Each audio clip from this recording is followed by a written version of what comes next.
Today news, देश की आवाज। खबर फिरोजाबाद से है। फिरोजाबाद में अवैध रूप से चल रहे हैं होटलों में मनवाई जा रही हैं रंगरलियां। होटल संचालकों द्वारा बिना एंट्री के घंटों के हिसाब से दिए जाते हैं कमरे। शिकोहाबाद में बालाजी मंदिर के निकट बने होटल में आधा दर्जन युवक युवतियों को पुलिस ने रंगरलियां मनाते हुए पकड़ा। आसपास की महिलाओं की शिकायत पर पुलिस पहुंची थी। मौके पर मंदिर के निकट हो रहे जिस्म फरोशी का अवैध कारोबार से लाखों लोगों की आस्था के साथ हो रहा है खिलवाड़। धार्मिक स्थल को बदनाम कर रहे हैं रेस्टोरेंट मालिक। पकड़े गए लोग रेस्टोरेंट के मालिक के दलाल बचाव में जुटे। पहले भी पकड़ा जा चुका है। भगवान के नाम पर चलाया जा रहा ये चर्चित होटल। ये घटना है। यहाँ से लड़कियाँ गुजर रही थी, 2-3 चक्कर लगा रही थी और हम लोग वहाँ से कमी में से आए। वो जो जमान है वो ख़त्म हो गए। उनके यहाँ से आके हम लोग 4 औरतें यहाँ पर बैठ गई तो वो लड़कियां चली गई। फिर हमने पूछा उनको तो उन्होंने कहा आंटी कुछ नहीं। तो वो लड़कियां चली गई तो वो यहाँ 3 लड़के बैठे थे तो वो तीनों लड़के हम औरतों को बुलाने लगे। ये घटना है यहाँ पर। फिर हम लोग उनके पीछे भागे तो वे फिर कहे थे आ जाओ। रेस्टोरेंट कौन सा है? रेस्टोरेंट एक कृष्णा है, एक नगर विधानसभा से सपा विधायक अमिताभ वाजपेयी शुक्रवार को फसलगंज थाने पर धरने पर बैठ गए। उनके धरने की जानकारी मिलते ही कार्यकर्ता भी पहुंचने लगे। उधर पुलिस भी उन्हें समझाने का प्रयास कर रही है। फसलगंज थाना क्षेत्र के दर्शनपुरवा के रहने वाले ओम प्रकाश गुप्ता सपा कार्यकर्ता हैं। उनका आरोप है कि पुलिस ने उनका 151 में चालान कर दिया है, जिसके बाद उन्होंने फोन कर पूरी जानकारी विधायक अमिताभ वाजपेयी को दी। अमिताभ वाजपेयी फसलगंज थाने पहुंचे और वहां कार्यकर्ता के साथ धरने पर बैठ गए। अमिताभ वाजपेयी का कहना है कि जब तक चालान खत्म ना किया जाएगा तब तक लोग धरना समाप्त नहीं करेंगे। उनका कहना है कि पुलिस उन्हें भी जेल भेजे। हंगामे की आशंका को देखते हुए कई थानों के पुलिस फोर्स मौके पर पहुंची। इसके साथ ही डीसीपी, एसीपी भी मौके पर मौजूद हैं। विधायक का आरोप है कि शांति भंग में चालान करने वाले कार्यकर्ता को पुलिस जीप में डालकर ले गई। उधर बीएसएफ को भी तैनात किया गया है। फसलगंज थाने में सैकड़ों की संख्या में सपा कार्यकर्ता पुलिस की कार्यशैली से नाराज होकर नारेबाजी कर रहे हैं। इस दौरान विधायक अमिताभ वाजपेयी की पुलिस से झड़प भी हुई। छात्र विरोधी है सरकार, नहीं चलेगी, नहीं चलेगी। छात्र विरोधी है सरकार, नहीं चलेगी, नहीं चलेगी। महिला विरोधी है सरकार, नहीं चलेगी, नहीं चलेगी। पुलिस के दम पर ये सरकार, नहीं चलेगी, नहीं चलेगी। समाजवादी पार्टी जिंदाबाद, जिंदाबाद, जिंदाबाद। अखिलेश यादव जिंदाबाद, जिंदाबाद, जिंदाबाद। अखिलेश यादव जिंदाबाद, जिंदाबाद। पुलिस के दम पर ये सरकार नहीं चलेगी, नहीं चलेगी। ये सरकार की कंपनी है, ये सरकार बदलनी है, ये सरकार की कंपनी है, ये सरकार बदलनी है। अखिलेश यादव जिंदाबाद, जिंदाबाद, जिंदाबाद। अखिलेश यादव जिंदाबाद, जिंदाबाद, जिंदाबाद। संविधान जिंदाबाद, जिंदाबाद, जिंदाबाद। अखिलेश यादव जिंदाबाद, जिंदाबाद, जिंदाबाद। हम लोग विधायक जी यहाँ से चलिए ही नहीं, बैठिए जब तक वापस नहीं लाते। मेडिकल के लिए भेजना होगा। पुलिस की तादाद नहीं चलेगी, नहीं चलेगी, नहीं चलेगी, नहीं चलेगी, नहीं चलेगी।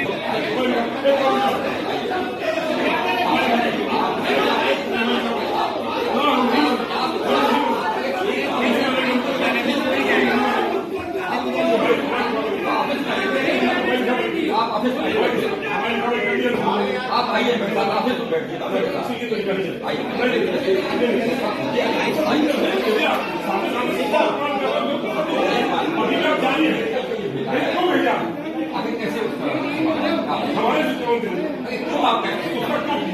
अब क्या हुआ? हो चुका था तो क्या शांति भंग में चालान हो गया, अब जो भी किया हो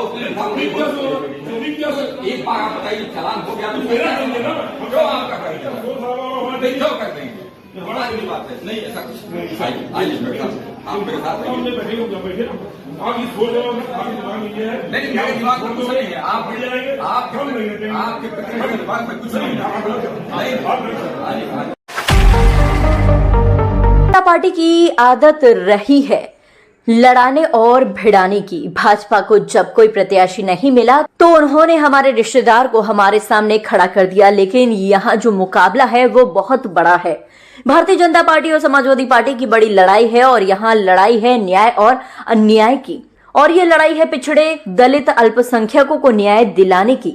जनता पूरी तरह से भारतीय जनता पार्टी की नीयत को समझ चुकी है और हम 2027 के चुनाव की तैयारी कर रहे हैं और यहां से बहुत ही अंतर से समाजवादी पार्टी चुनाव जीत कर जाएगी।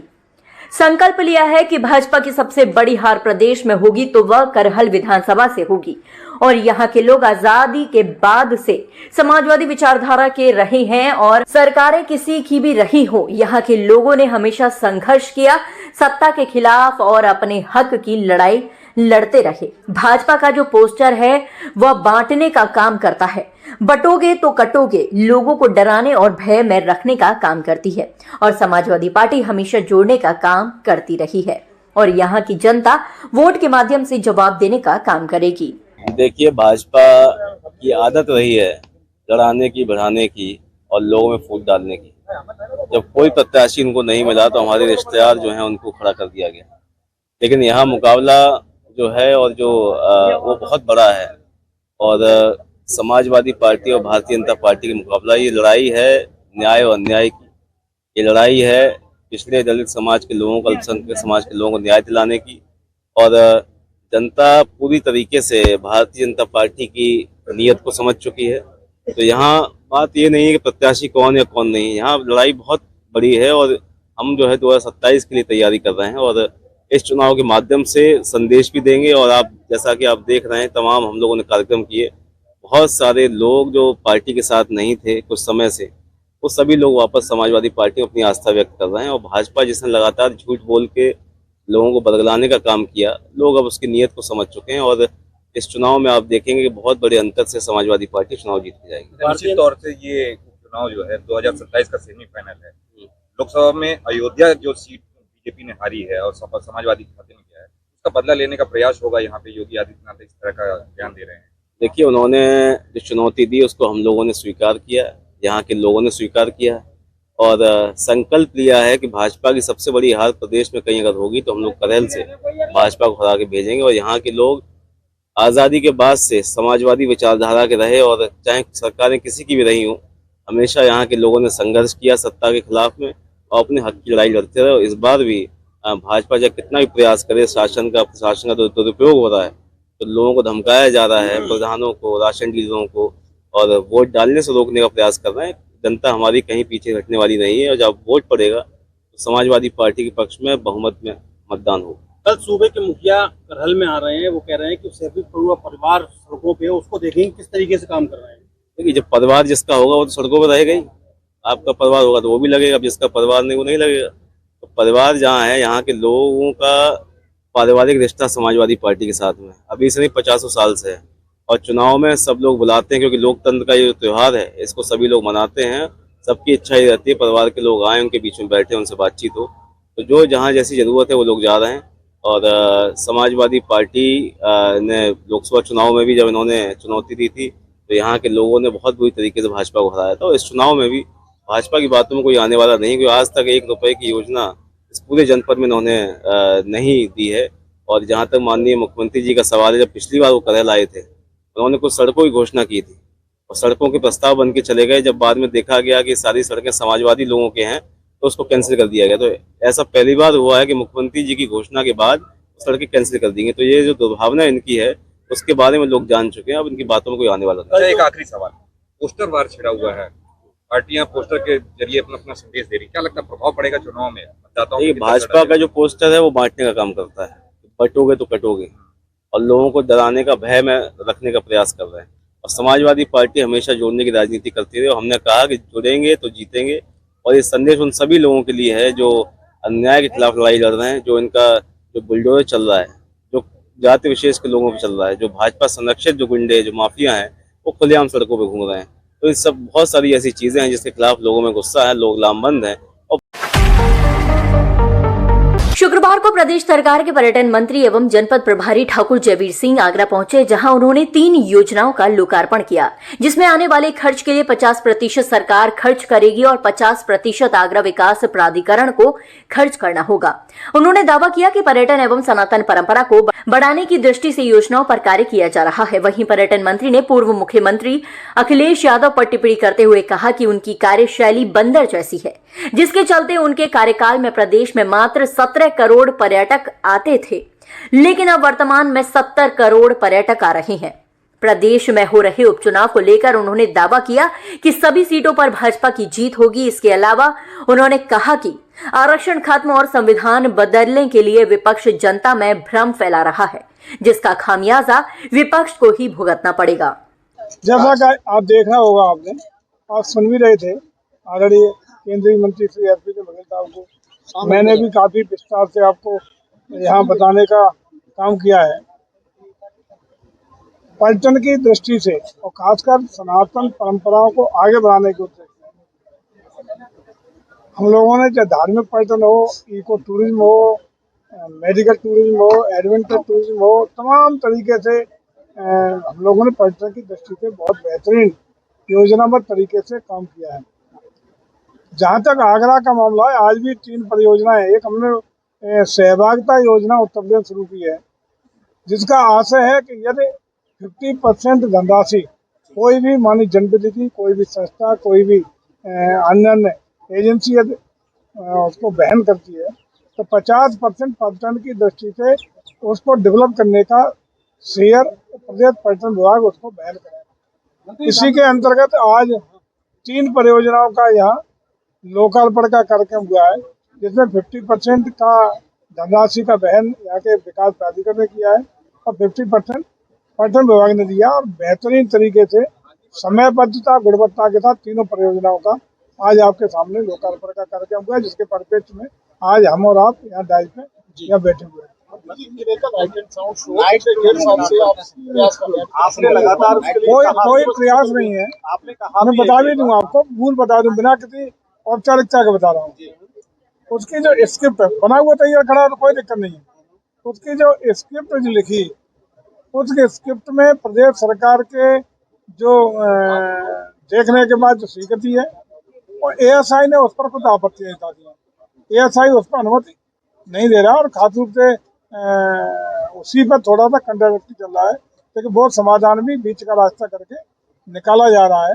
और जिस दिन रास्ता निकल आया 10 दिन 5 दिन, उसी दिन ये काम शुरू हो जाएगा।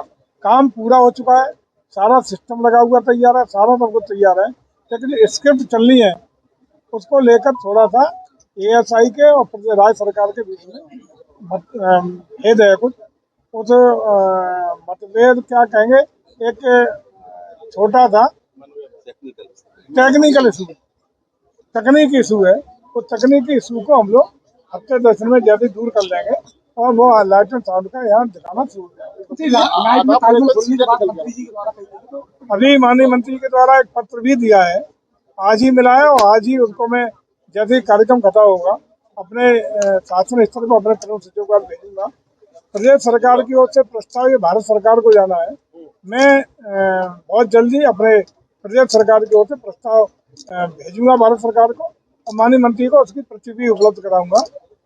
जैसे ही ये कार्य आगे बढ़ेगा तो हम तो चाहते हैं कि प्रदेश सरकार और भारत सरकार मिलकर इस कार्य को धरातल पर उतारने का काम करें। रात को 11 बजे तक ताजमहल का खुलने का कृत्रिम प्रकाशन, उसके लिए एक प्रस्ताव अभी माननीय मंत्री के द्वारा दिया गया है, आज ही अभी मिला है, उसको हम लोग आगे बढ़ाने का काम करेंगे। देखिए, सही बात तो ये है कि चूंकि सोच कार्यशैली सब कुछ बंदरों वाला ही है अखिलेश जी का, उनको बंदर ही दिखाई पड़ते हैं, और बंदरों में भयभीत भी बहुत रहते हैं। तो मुझे लगता है कि उन चीज़ों पर गौर न करें। पर्यटन को जिस तरीके से अखिलेश जी जब उत्तर प्रदेश के मुख्यमंत्री थे 2017 तक का, उत्तर प्रदेश में पर्यटकों की आवक 17 करोड़ थी। आज की तारीख में उत्तर प्रदेश में पर्यटकों की आवक एवं 70 करोड़ है, 17 से 70 करोड़।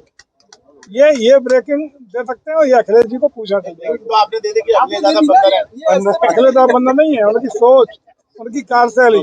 सर एक आखिरी सवाल, उपचुनाव को देख क्या किस हिसाब से देखते हैं? चुनाव में हम लोग देखिए सभी 9 सीटों पर मजबूती के साथ भारतीय जनता पार्टी चुनाव लड़ रही है और हमें निश्चित रूप से उम्मीद है कि जिस तरीके से संविधान खत्म हो जाएगा, संविधान बदल जाएगा, आरक्षण खत्म हुए, इसको धोखा दे करके, चीटिंग करके, जनता को गुमराह करके जो उन्होंने समर्थन ले लिया था वो स्थितियाँ खत्म हो गई है। जनता अब पूरी तरह अपने को ठहराता महसूस कर रही है और निश्चित रूप से उत्तर प्रदेश की जनता भारतीय जनता पार्टी के सभी 9 प्रत्याशियों को समर्थन देगी और बेहतर परिणाम की उम्मीद के साथ हम लोग क्षेत्र में है। मंत्री जी, जम्मू कश्मीर की विधानसभा धारा 370 वापस लाने के प्रस्ताव पास किया गया। 370 इतिहास हो चुका है, कभी कल्पना कोई नहीं कर सकता। ये तो बेकार की अपने सच्ची लोकप्रियता पाने के लिए विभिन्न दल अपना वहाँ कर रहे हैं, लेकिन ये इतिहास के पन्नों में जा चुका।